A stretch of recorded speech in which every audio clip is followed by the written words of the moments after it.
Hello everyone and welcome to another beautiful episode of Softline. I'm Nancy Vanigo and today as usual I have with me ADBN. Hey Young. Thank you Nancy for ushering me in once again to today's program. Hello everyone, how are you doing? It's Softline or no other program. Thank you for always being there. Yeah. Softline or no other program, yeah. Yeah. You know, Eddie, there's this trend on social media about I don't know if you've heard. What's his name again? Cubana chief priest. Okay. The story between Cubana chief priest and Burna Boy, you know. I didn't want to talk about this story, but there's something I actually picked out from it that I see that it's a problem in our society today. You know, the cousin coming out to say he has a billionaire brother and he is somewhat poor, you know, so it's not supposed to be.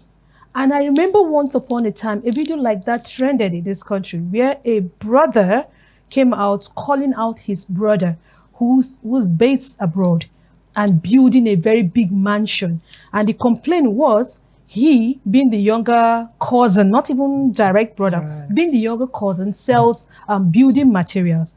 But his brother, who is based abroad, went ahead to buy building materials because he's building a very big house in the village. So he went to buy these building materials from someone else instead of patronizing him, the younger brother. You know, so some persons came out and were like, what's audacity?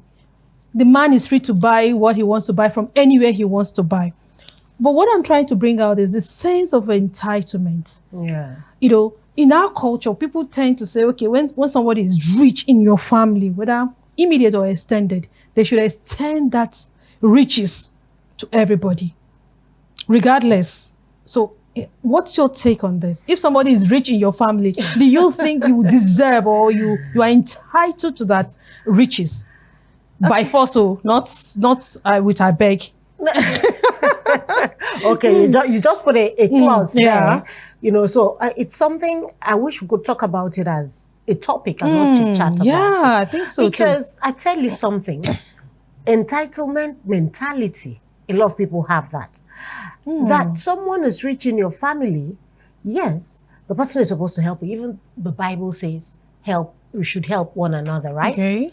We believe in charity. We believe in love. We believe in helping one another.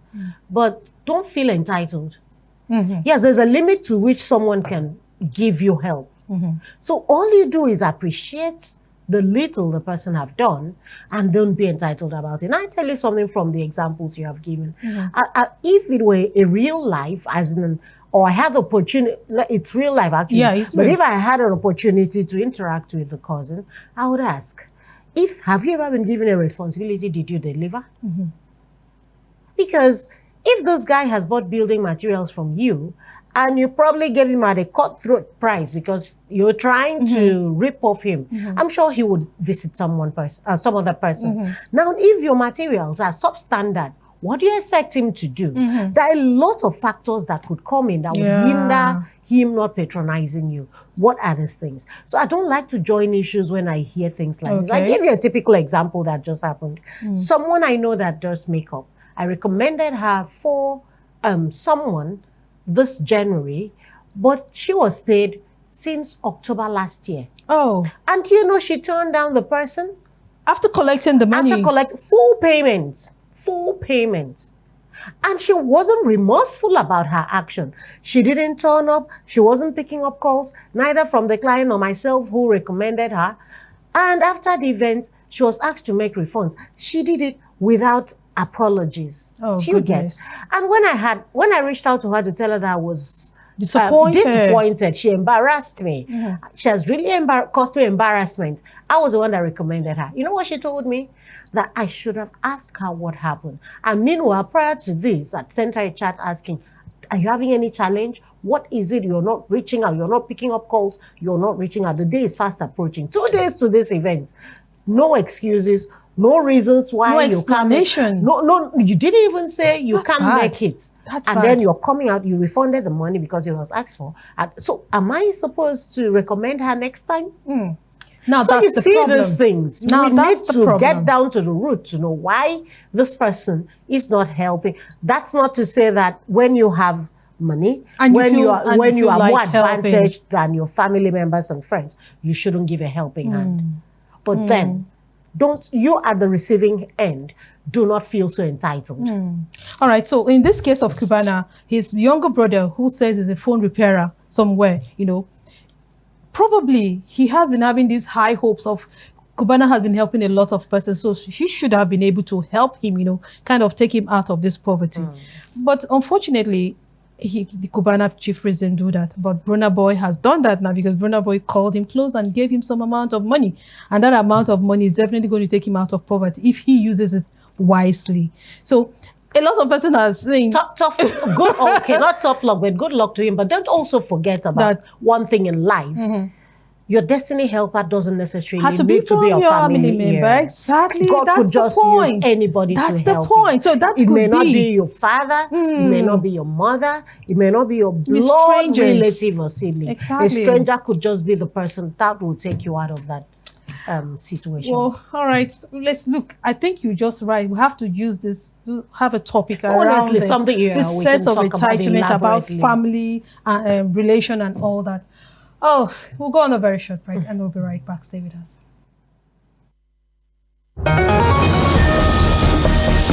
Step into the heartbeat of the world where news meets real talk. From breakthroughs in diplomacy to humanitarian challenges and scientific milestones, Global Digest takes you beyond the headlines and straight to the heart of the matter. I am Amma Marcus. Be a part of the world unfolding stories at 3 p.m. on ADBN, channel 258 on DSTV, and Star Times, channel 140. Global Digest, your window to the world's current affairs, only on Advocate Broadcasting Network. No matter wetin I see, enough fit make mouth heavy to talk am. That's now why people dey talk. You know wetin dey worry you, but you no go fit take help yourself. In this kind of situation now, what if they really no talk to una? Wetin be the way forward? They go bury our chairman on Thursday. We go remain here. Make we talk good where we dey see good, and where we know say we no dey see good, make we also dey talk am. No woman, no mother deserve to know the grave of his child. The bank manager, the bank executive, they are the one the government should first pay. People They Talk, the show on Monday to Friday by 5 p.m. on top ADBN TV.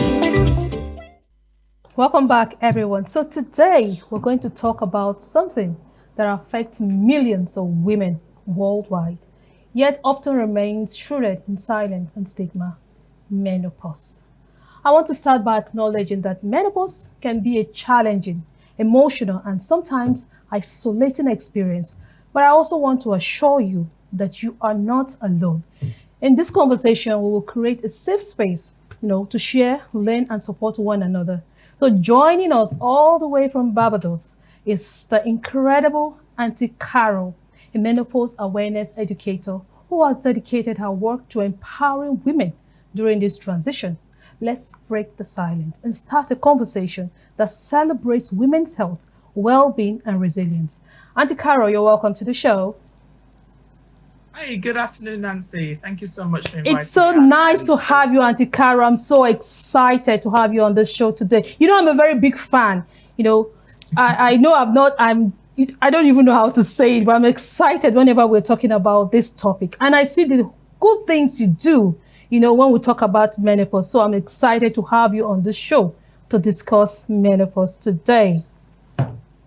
Welcome, Auntie Carol. Thank you. I'm so glad that you're having this conversation because it's so important. So I love that you're doing this. All right. So, Auntie Carol, so let's start from the basis. So many persons who don't know what exactly menopause is all about. Can you just take us through the basis of what exactly menopause is? Well, menopause is a journey that women have to go on. There is no final destination, so that's why I always describe it as a journey. It is no starting here and stopping at this point. It is something that we have to travel through. So we start with perimenopause. There are 3 stages to menopause. We start with perimenopause. This is defined as experiencing menopause symptoms, but still having a monthly menstrual cycle. Okay. So that is the first stage. The second stage is menopause. Menopause is when you have gone 12 consecutive months without having a menstrual cycle.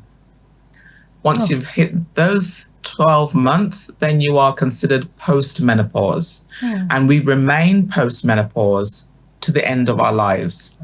Now, before you get worried, it doesn't necessarily mean that menopause lasts to the end of our lives.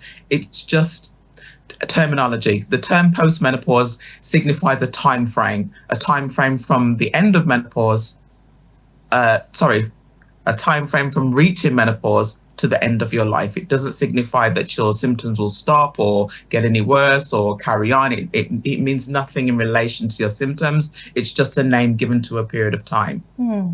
Nice to know. Eddie, you want to come in? Yeah, you know, this is interesting. So I would like us to deal more on the pre-menopause. Okay. At what age does the pre-menopause set in? And what are those things to look out for you to know that, okay, this is pre-menopause? Particularly, like you mentioned, you still have your period. So how would one know, okay, this is pre-menopause setting in, and not feel afraid that, okay, maybe I've taken it, or I have something wrong with my system and all of that? This is the biggest challenge that we face, because there is the conversation around menopause has started to only really pick up in the last couple of years. So it is very challenging for women to even understand what is happening to them. I was in perimenopause for 6 years before I even knew what perimenopause was, before I even heard the word. So perimenopause can begin from as early as age 35. And you can experience things like insomnia, mood swings, hot flashes, night sweats. There's a whole host of symptoms that you could experience. But one of the most common ones is a fluctuation in your menstrual cycle. That generally happens to most women. So you may know that your cycle comes every 28 days or every 30 days. You know what's normal for you. And then all of a sudden it starts to fluctuate. You may skip a month here. You may skip 2 or 3 months. Your cycle may change completely. You may go from someone whose cycle was always light to suddenly being very heavy, or vice versa. I actually went from being quite heavy generally to being very light and fluctuating. So that is quite a very common sign for women to look out for. But I think the thing that is most important is what you're doing. We need to educate women so that then when they start to experience these symptoms, they understand what's happening, because the biggest challenge is you experience a sort of a one symptom here and one symptom there during perimenopause, and you don't know what's happening. And you literally think that you may be losing your mind, or you've got some sort of serious illness. So education is so important to get the knowledge out there. It's so important, I tell you, because at this point, so many persons will begin to think of a village people. That's how we say it in Nigeria. Your village people are after you. Okay, so Auntie Carol, what are the preparations towards this? Towards the perimenopause? Yeah, the things a woman should do in preparation to experiencing this. Are the supplements, are the things you have to do, lifestyle, food, in helping this? The challenge with menopause is that it's different for each and individual woman. So I could give you a suggestion and it have no impact on you whatsoever. And I could give the same suggestion to another woman and it helps her greatly. So it really is an individual journey. But the best thing that you can do is to have the knowledge. So then you can prepare yourself mentally for the fact that this may be coming. Because I think one of the biggest challenges we have is that it comes as such a shock to us. And then we sort of go into panic mode then because we don't know what's happening. But keeping yourself, keeping your mental health in check, keeping your physical health in check will help you, not necessarily to experience less symptoms, because there is a misconception that, if you eat well and you exercise, you won't have menopause. that's not the case at all. There are professional athletes out there struggling with menopause. It's not about your fitness or your health or your lifestyle, but it is having a good lifestyle will help you to better manage what comes.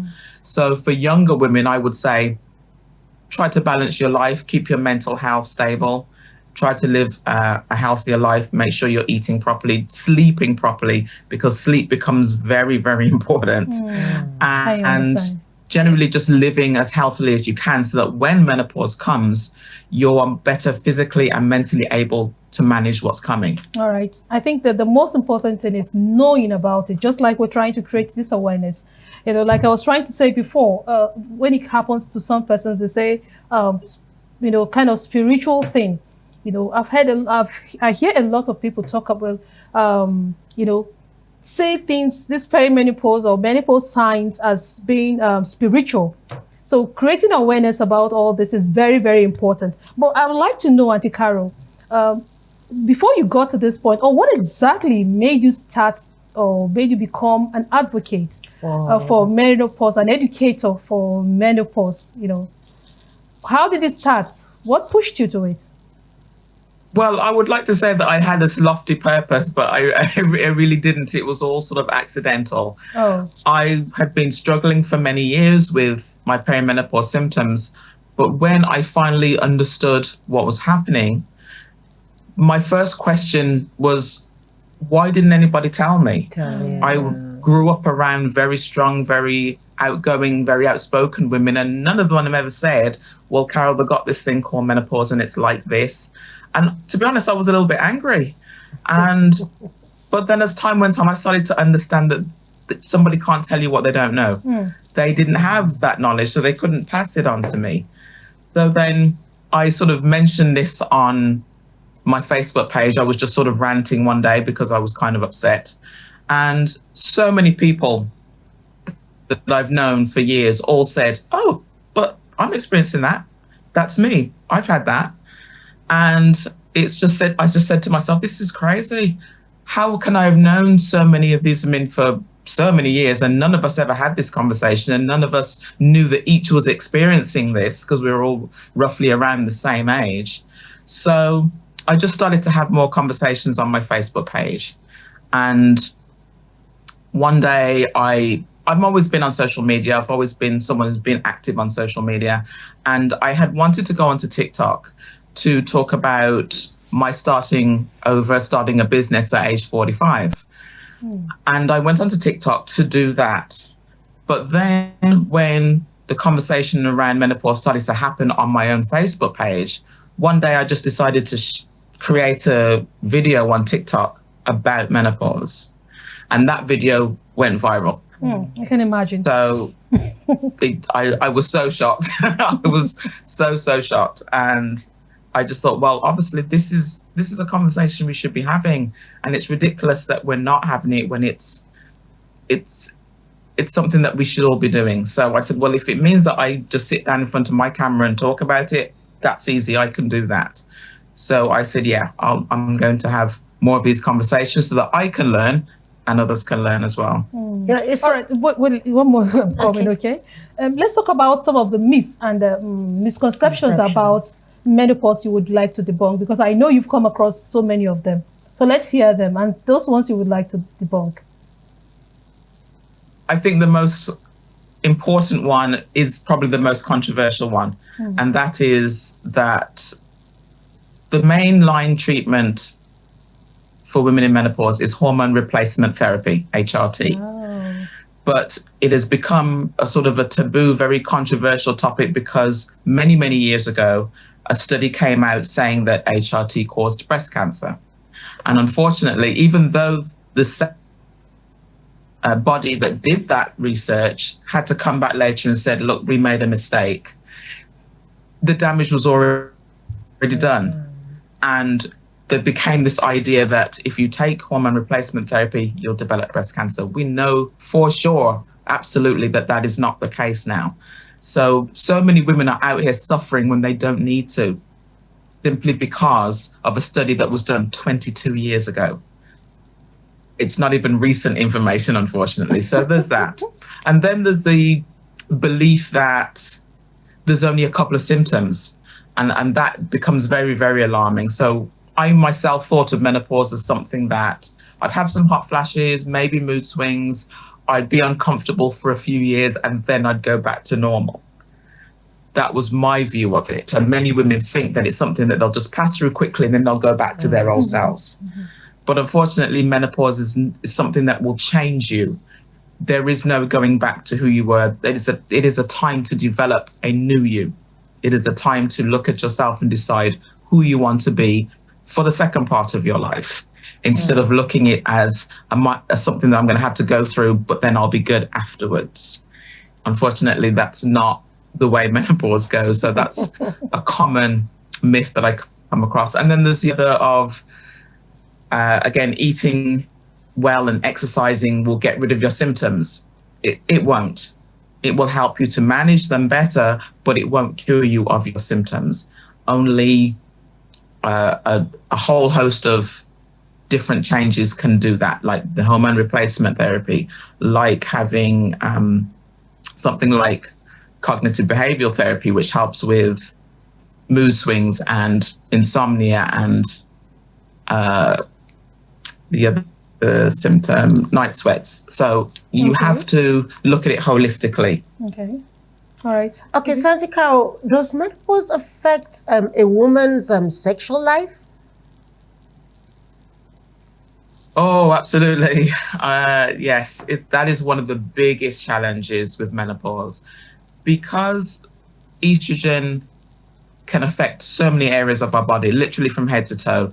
We need estrogen in our bodies in every major organ, including our reproductive areas. So challenges with our vaginal health becomes really, really prevalent. And our libido, our sex drive, drops as well. So that, of course, is going to relationships immediately, because all of a sudden you will have no interest whatsoever in having sexual relations with your partner. And that's going to create a problem. And that is one of the biggest challenges that women face. It is so important to communicate at this time. That is the thing that I advise women to do at all times. As soon as you know that you're in menopause, bring everybody in. Bring your partners, bring your family, bring your boss, your siblings. Let everybody know what is happening to you and why, and then help them to understand what they can do to better support you, because it tends to look as though you just don't want anything to do with people anymore. You know, men often think that their wives are cheating on them. Yeah. Because they don't want to have sex with them anymore. So we need to have that clear communication. You need to be able to understand what's happening to you first. And once you've done that, we need to really, really communicate that to your partner so that they understand that what you're doing is not on purpose and that you can't help it. It is not something that you got up and decided to do. You physically cannot be any different. So I think communication is one of the best things that we can do. Okay, so I hear people say from age 40, there are some supplements you can take to help reduce the hot flashes and all of those symptoms. Is that correct? Yes, I mean, thankfully now, because more and more research is being done and the pharmaceuticals are coming on board to try to better help women. Because the other thing to remember is that hormone replacement therapy doesn't agree with all women. Some women's bodies actually reject it. So they have to look for alternatives. So there are some very good supplements that can help. But you have to understand that they are going to reduce your symptoms. They're not going to get rid of them completely. Okay. They tend to make them more manageable so that you can live out your daily life, but you may still experience them. But talking to your pharmacist, talking to your doctor, there are a lot of good supplements out there that you can use to help you better manage your journey. All right, Auntie Carol. So let's talk a bit about emotional challenges during this menopause. I hear so many things come on board. I don't know if you have some of those challenges people go through during this period, and how should they, how can they manage those emotional mood swings. Mood swings, exactly. So how can we manage these emotions? Instability. Again, it's a holistic approach. Firstly, you want to try to make sure you find yourself a menopause specialist. That's, to me, is the very first thing to do. Okay. Because that doctor then can help you to look at your whole journey and see the kind of help that you actually need. Because we all have different symptoms at different times to different degrees. So you want to have a menopause specialist on your side to help you to decide what treatment is best for you.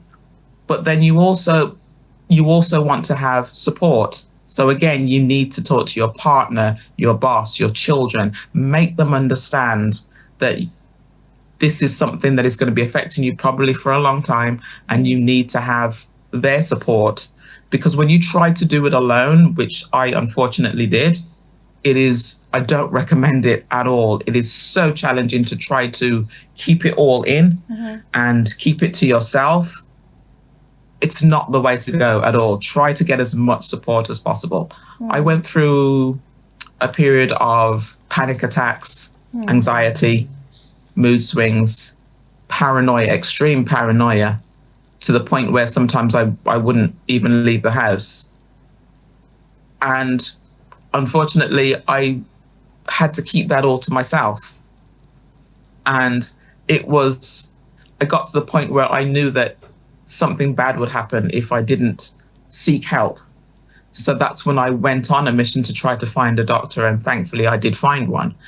So it is extremely important to not keep it to yourself, to speak to as many people as you can, gather as much support to you as you can, so that you can have other people around you to help you maintain your balance. Because I do think that having those folks around who can be compassionate, even just to have a friend that can say, look, Carol, you're getting a little bit aggressive there, just to help you to manage that balance, I think is really valuable. Okay, so how do we encourage women to actually come to terms with this? Because some of them get scared when you talk about menopause. They feel age have set in, they're getting older and they don't want to age, they don't want to get old. So how do we talk to women to, like you rightly said, come to understand that this is live and there's nothing you can do about it? It would definitely happen. Literally what you just said. I try to lead by example. That's what it was, which is why my social media is very transparent. I tend to show what I'm doing, talk about the things that are difficult, talk about the things that are going well, so that women can see that there is a way to get through, to manage, I should say, this phase of life without falling apart completely, because it can feel that there's no hope. So I try to show women via my own social media that you do have the strength. You have more strength than you think you have. You do have the capability of getting up and going and doing some exercise. You can make some changes to your diet, but you don't have to throw away all the things that you love. I believe in moderation, not deprivation. I don't believe in crash diets, but you can make some changes to make things a bit healthier for you. And also to show women that you don't have to do everything at once, because there tends to be a thought that I have to make so many changes in order to make myself comfortable, but you don't. Doing small things each day can make a huge difference. Do one little tiny thing for yourself each day can give you the confidence then to do more and more and start to make the changes and to see yourself differently, because you can't continue to see yourself as you were. I just like the way you pass this message on your social media handle, your social media page. The dramas, the way you change your mood. One time you're dancing to reggae music, the next moment you're on the blues, and then the way you just do the whole thing, it goes a long way to show you what to expect when you're in this phase of life. We'll go on a very short break, Auntie Carol. We'll be right back with you. Stay with us.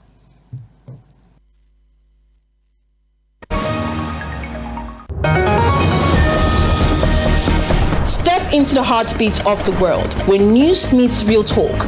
From breakthroughs in diplomacy to humanitarian challenges and scientific milestones, Global Digest takes you beyond the headlines and straight to the heart of the matter.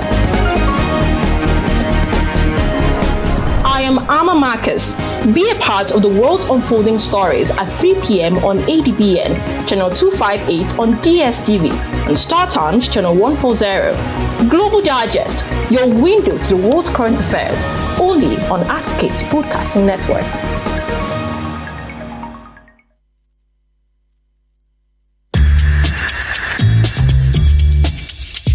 No matter wetin I see, enough fit make mouth heavy to talk am. That's now why people dey talk. You know wetin dey worry you, but you no go fit take help yourself. In this kind of situation now, what if they really no talk to una? Wetin be the way forward? They go bury our chairman on Thursday. We go remain here. Make we talk good where we dey see good, and where we know say we no dey see good, make we also dey talk am. No woman, no mother deserve to know the grave of his child. The bank manager, the bank executive, they are the one the government should first face. People They Talk, the show on Monday to Friday by 5 p.m. on top ADBN TV. All right, thank you for being there. So we're discussing menopause, and we have Auntie Carol, who is a menopause awareness educator. So she's with us, teaching us. This is called Menopause 101. Everything we need to know about menopause. All right, but before we continue with Auntie Carol, let's go on social and take some tweets. So we have this tweet here from Omote. She says, some of you are so daft. Why do you talk about menopause as if it's a curse or something? It is it's as natural as period. Women will eventually reach menopause. And so what? Are they not supposed to? Okay, so she has decided to take it the way it is. Learning that menopause comes with its own big problem is scary. No single breathing space. God, I beg you, if I catch evil. All right, so the last one we have here, nothing but respect for people that have gone through menopause. Okay, so Auntie Carol, since this is all about menopause, I don't know, but there's this tweet here I would like you to react to. You know, this second tweet here by Queen B saying, learning that menopause comes with its own big problem is scary. And she said, no breathing space. And I can imagine what she means by no breathing space. You know, growing up, you have your period, and then you start giving birth, pregnancy, and all that. And when you think it's over with the suffering and everything, boom, there comes the menopause. You know, so it's women are so scared about it. So but what you're doing, we're beginning to accept it and understand that we shouldn't be scared about it. It's something we should embrace and then live it, you know. So can you just tell us more on how we can live through this period of time without having to be scared about it? I think it's a matter of balance, because sometimes I get comments on my social media, and there tends to be like two different schools of thought. You'll get one set of women who see it as a curse and they cannot see past that. And then there'll be another set of women who will say, oh, it's wonderful. It liberates you. You can become a whole new person. But I think there's a need for balance. Okay. I think you do have to recognize that it can be extremely difficult, and at times it will be. But that's not all it is. It can also be great. And I think women need to find that middle road where they can accept and sort of what I'm looking for is take care of themselves when it's bad. Allow themselves that time to feel bad when it's bad. But understand that there's good also, and you can come away from that and you can feel better.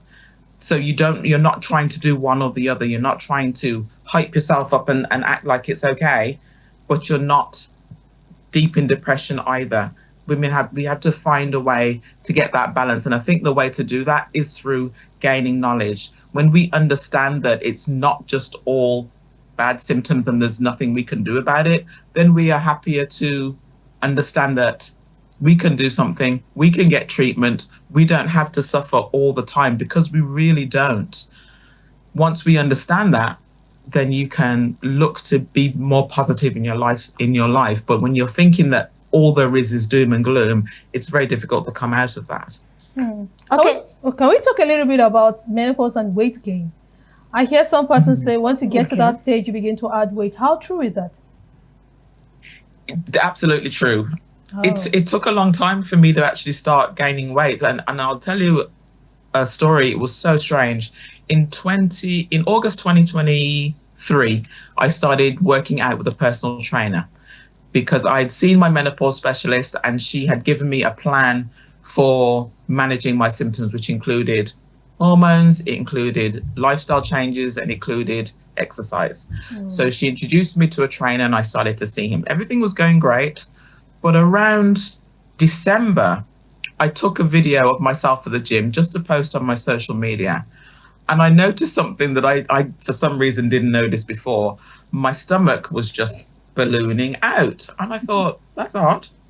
And so I started to pay attention, and my stomach got bigger and bigger and bigger until it looked as though it protruded past my breast. It looked as though I was pregnant. And I couldn't understand them, but my doctor said, yeah, that can happen, and it can be about your diet. So we made some changes to my diet. Bread was something that makes me bloat. So it makes my stomach protrude out even more. So I cut down on the amount of bread. I cut down on the amount of sugar that I eat as well.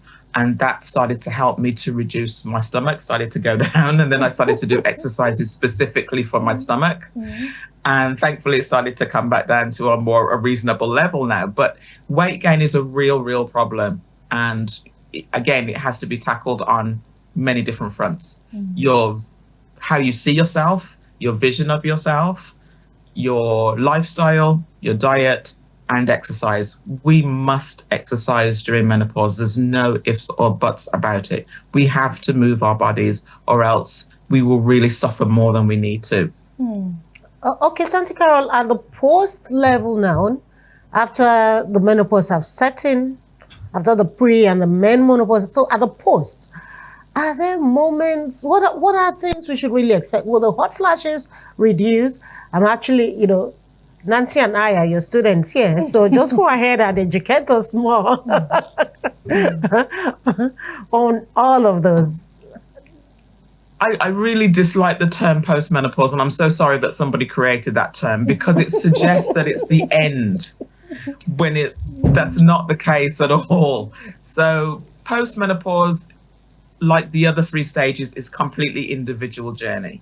So I can't say to you that when you hit menopause, this is going to happen, that's going to happen, this is going to be better, that's going to be better, because it's your journey. Your symptoms. I'll give you an example. My menopause specialist, she said her oldest patient is 82 and her youngest patient ever was 16. 16? 16. Wow. So now, again, I'm not saying that to scare anybody, but it's just that we don't know. It's an individual journey. So when you hit postmenopause, it will be completely different to the next person and the next. For me, postmenopause has been much better than perimenopause. Perimenopause for me was terrible. But postmenopause has been a lot better. And I think a lot of that is to do with having knowledge and having treatment. So, but if your journey may be completely different. Some women say menopause is way worse than perimenopause. Some say perimenopause is way worse than menopause, simply because it's an individual journey. So I can't tell you that it's going to be like this or like that. But what I will say is that most women, as we get older into our 60s, you will see a reduction in your symptoms. Most women. All right. I know you have a community where women who have gotten to that stage, that menopause or post-menopause stage, are, sharing their experiences and all that. But what exactly do you think these communities can do for individual journey? What help can a community be? Of what help can a community be, to help you in this journey? Well, as women, I think we value community more than any other gender. I feel like we value being able to speak to each other about things that are important to us. It's something that as women we tend to do. So having others around, it's so valuable to be able to look at someone and hear them and know that you are not alone, that that person knows exactly how you feel and exactly what you've experienced. that makes a huge difference, because I do remember when I was in perimenopause and I felt so alone, because it seemed to me like I was the only person on the planet that was experiencing this. But once I started to have that conversation, I understood then that it is global, and it's something that every woman will experience. That gave me so much peace. So I do think community helps women to understand what's happening to them, but equally as important, to feel supported, so they can know that they can speak about whatever they're experiencing, not be judged, not be condemned, and have women around them say, yeah, I fully understand, I know what you're going through. Okay, thank you. My take home here is that it's an individual journey. And first thing is, you actually need to accept and know that this will definitely happen. And then you take the journey. And also, I think comparing notes helps, so that you know, okay, mine is not as worse as the other person's own, or there is hope that mine is better and all that. And I want to thank you for doing so much good work towards this. But like I said earlier, there are things I feel you should put us through more. I don't know if you can think about it. Things we need to know? Yeah, more things we should know. You've said a lot, but what are more things? I'm curious now, and I want to know more so that I can self-discover myself better. Well, I will give you a shameless plug. I have a book coming out on February the 18th. Okay. I wrote a book with Macmillan Publishing, and it is called Are You There, God? It's Me in Menopause. And it gives you basically all the information that you need. And it's written in a format that is very user-friendly, and you can get to the topics that you want to learn about. You don't have to read the entire book in order to find out one thing. It's written in a way that if you want to learn about hot flashes, you can read that. If you want to learn about mood swings, you can read that. So it's like a guide that's going to help you for many, many years to manage your symptoms. It's available for pre-order right now, so you don't have to wait until February. You can go to my Instagram or my TikTok and tap the links there to order the book. But so the thing that, as you were saying, the things that you need to know most, I believe, is to find yourself a menopause specialist as soon as you can. Okay. Do that. I think that's the most important thing that you can do for yourself, is get a doctor on board with you, whether it's a nurse or a gynecologist, or there's lots of people, of medical people who are trained in menopause. Find one so that you can get your questions answered and you can get direction for the treatment that's right for you. Because I can sit here and say, try this and try that and try the third, but it may not work for you. Whereas if you have a menopause specialist, they can do your blood work, they can talk to you about your symptoms, and then they can guide you better for exactly what you need. So ladies, please do that for yourselves. Okay. The next thing to do is to have support. Again, talk to everyone around you, make them understand what's happening, and let them know that you need support at this time. It's totally invaluable. And then look for communities online with like-minded persons that you can have conversations with in the meantime. Because if you're talking to your family and your friends, they may not have as much knowledge as you need. So if you find online communities, again, then you can ask questions and you can find the information that you need. You may find somebody in your area that's been to a specific doctor that they really liked. Then you can get that information also.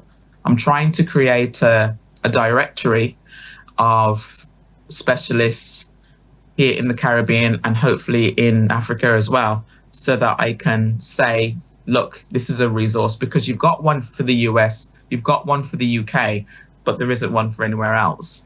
Okay, so let's talk a little bit on hot flashes. When you say hot flashes, I think it's a term everybody know and associates with menopause, but what really is the hot flashes? There's a part of our brain that estrogen affects. I believe it's called the hypothalamus. I could be incorrect, but I believe that's what it's called. And what happens is that it can no longer regulate our body temperatures the way it's supposed to. So during menopause, when we start to lose our estrogen, that part of our brain doesn't know when we're hot and when we're cool, it can't regulate us like it used to be able to. So then we start having these moments of extreme, intense heat. And as our bodies don't know how to manage that because that part of our brain is not functioning the way it used to. So hot flashes are something that we experience in different ways. Mine were always quite mild, but I've seen women have some of the most intense hot flashes.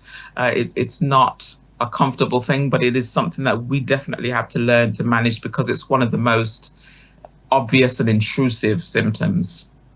Okay. So for the ladies who have it at the extreme, how can what can they do to help, or manage that? One of the things is to study yourself. I became a huge studier of my own body. I studied myself greatly. What I started to do was I kept a journal where I made notes of all of my symptoms. And I took, one of the most extreme symptoms I had was itching. Now, I would do the same thing that I did for itching for hot flashes. I wrote down every time I had a bout of extreme itching. So if it's hot flashes, write down every time you have an extreme hot flash. Write down where you were, what time of day it was, what were you doing at the time? Had you eaten anything? Had you drank anything? And I say this because our symptoms often have triggers. Hot flashes often have triggers. For me, if I drink spirits, that triggers a hot flash. When it came to the itching, sugar triggered my itching. So if you start to study yourself, you will see patterns develop. And once you see that, then you can start to make changes that will actually help your symptom. And you can apply that to all of your symptoms. And I do encourage women to do that. Just get yourself a journal and start to write down things as you notice them. When they're extreme, that is. So with hot flashes, is it happening more in the day? Is it happening after you've eaten lunch? Is it happening when you had a certain food? Is it happening when you drink alcohol? And these can help you to reduce the likelihood of you having these attacks. All right. Auntie Carol, I would like to know some of the well-being routines you do, for emotional stability and all that. For yourself, I'm not talking generally now. I know you have a lot of routines that you've come to, do regularly. Can you take us in on some of them? Yes, I feel like sleep is the most important thing. We can't function well without sleep and without rest. Now, sometimes insomnia is something that you can't always do anything about especially if you're not seeing a doctor, but you can develop a routine. Go to bed at the same time every night. Reduce the amount of time that you spend looking at your phone in the evening times. Reduce the amount of news that you consume. The negativity in news just gives your brain more things to be stressed out about. If you like animals or pets or children, watch those kinds of things in the evening time, things that are going to uplift you, things that are going to make you feel happier, calmer, more positive before you go to sleep at night. So I go to sleep at the same time every single night, and I'm intentional about the things that I view, whether it's on television or online, to keep myself calm, especially in the evening times, because I think that gives me a better chance of having, a good night's sleep. The other thing I do is that I eat my meals at the same times every day. I have my breakfast around 8:30. I have my lunch around 12:30. I have my dinner around 4:30. I do intermittent fasting, although I didn't even know that's what I was doing until I saw my doctor. I don't know how I'm going to cope with that. Having your meals at the same time every day, that must be a tough one, I tell you. Well, it's because I struggled a lot with stomach problems, indigestion, nausea, bloating. I spent a fair amount of time trying to make my gut health better. And I found that eating at those times, at specific times every day, made my digestion so much better. I also increased the amount of water that I drink. I try to drink 3 liters of water a day. And I do my exercising. I go to the gym 3 days a week at the same time as well. I think having balance and having order helps you to remain calmer, because the one thing that I can't tolerate anymore is rushing. So if I try to keep everything organized, then I don't have to rush, and then I can remain calmer. It doesn't raise my anxiety, and I can go through life a little bit more peacefully when I have order. But when things are chaotic, then it increases my anxiety, and that just makes my life so much harder. So I think having order and having balance is what makes things so much better for me. All right. So thank you so much, Auntie Carol, for this insightful discussion with you today. But let's hear how you manage your community down there in Barbados. What's the reception like? You know, people over there, how do they take menopause? Are they scared of it? Do they embrace it like you preach? Or how do they take it? Well, I'm finding that when I talk to women, because I literally can't go to my supermarket anymore without having a conversation with somebody about menopause. I don't know what it is about the supermarket, but every single time I go to the supermarket, somebody comes up to me and asks me if I'm the person that does the menopause videos. So I think what I'm hearing from women is that they're soldiering on, if you like. They understand that it's something that they're going to have to go through. I think women here actually had a pretty good knowledge of menopause, but they weren't aware of all of the symptoms that they can experience. So most of them tend to say to me, I was so surprised to find that this symptom was menopause and that was menopause. I just thought there was something wrong with me. So I think they're doing a pretty good job in managing it, but we need the knowledge. So I often get told that they're so glad that I'm sharing the information because they didn't know that specific things that they were feeling were menopause. And there's also, we often end up in conversations about relationships as well, managing their husbands and partners and how difficult that can be. And we often talk about that too. All right. Thank you so much, Auntie Carol. We have one more question for her?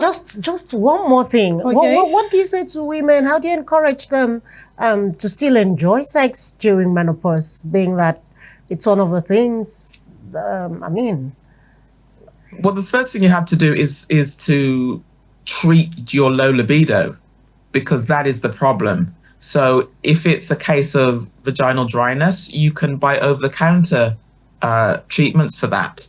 You don't actually have to go to a doctor anymore. There are treatments that you can buy. There are lubricants, there are moisturizers, there are suppositories that you can buy to help with vaginal dryness. But if it's a mental thing, if it's low libido, then you need to have hormone replacement therapy is the best thing for that. But if it's a physical symptom, then we can manage that through various medications that you can buy over the counter. But I would encourage women to treat their low libido, because you're not just going to be able to talk yourself into feeling better about having sex. You're going to have to treat that symptom. All right. Thank you so much, Auntie Carol. Thank you so much for being on the show today. All right. Yeah, you're most welcome. You've learned, Nancy. I know someone is going to ask why you're so particular about that. Excuse me. But welcome. Yeah. I'm sure this was, like you said, 101 for you. For us, it's good to start knowing this so that we don't get carried away. We don't start wondering what's happening to us. So next time you see me probably get agitated, you probably think, I know. You should know. I know. You've not understood. Maybe you've not realized it, but each time you're in that mood, I tend to give you some space because I understand, you know. That's it. I understand. No, but I must say, you know, I keep telling our audience, you can't miss it on Softline. Exactly. This is where you get all the information you need to help you. Just imagine for today. I hope you didn't miss this. And if you did, you can always rewatch it. It's there in our YouTube channel. Exactly. You can always go back to watch the whole thing. It's important. Exactly. All right. Thank you so much for being a part of our journey today. Bye for now. Bye.